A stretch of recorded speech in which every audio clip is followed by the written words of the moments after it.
ஏற்கனவே மம்தா பானர்ஜி அவர்கள் வெளிப்படையாகவே ஒரு பெரிய ஆர்ப்பாட்டத்தை நடத்தினார்கள்.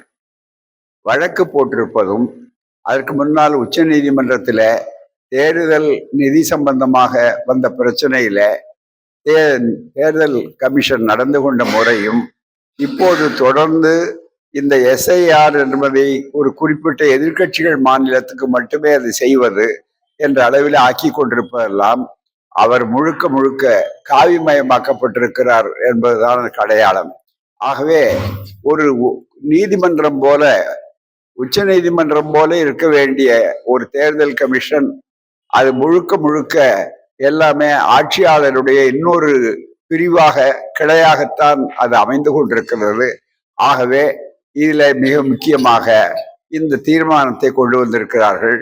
உலகத்துக்கே இது வெளிச்சமாகும். மற்றபடி இந்த தீர்மானத்தின் மூலமாக அவர் எப்படி நடந்து கொள்ளுகிறார், அவருடைய நடத்தை என்பது சந்தேகத்திற்கு அப்பாற்பட்டது அல்ல என்பதை உலகுக்கு அறிவிக்கின்ற தீர்மானம். மற்றபடி அவர்கள் இருக்கிற ஒரு மெஜாரிட்டி பலத்தின் மூலமாக இந்த தீர்மானத்தை தோற்கடிக்க கூடும், அது சாதாரணம்.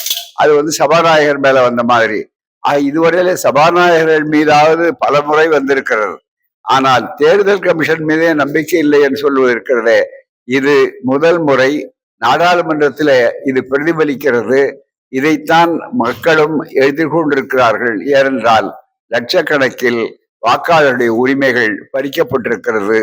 தேர்தலை நடுநிலையாக இருந்து ஒரு சுதந்திரமாக நடத்துவதற்கு அவருடைய கடமையை அவர் செய்யவில்லை. ஈரான் இஸ்ரேல் போர்ல வெளிநாட்டுல இருக்கிற 2 இந்தியர்கள் இறந்து போயிருக்காங்க.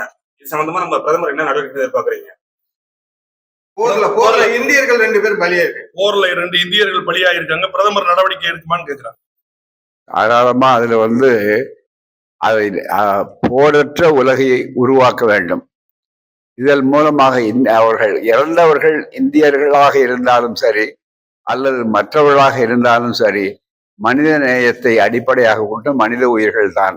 எனவே போரற்ற ஒரு புதிய உலகு உருவாக வேண்டும் என நினைக்க வேண்டுமே தவிர வேற ஒன்றுமில்லை.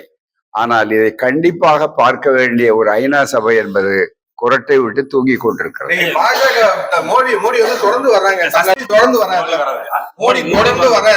தமிழ்நாட்டுல தொடர்ந்து நிறைய திட்டங்கள் பண்றாரு. அதனால வாக்கு வங்கி அதிகரிக்குமா? மோடி தொடர்ந்து வர வேண்டும் என்பதுதான் எங்கள் ஆசை.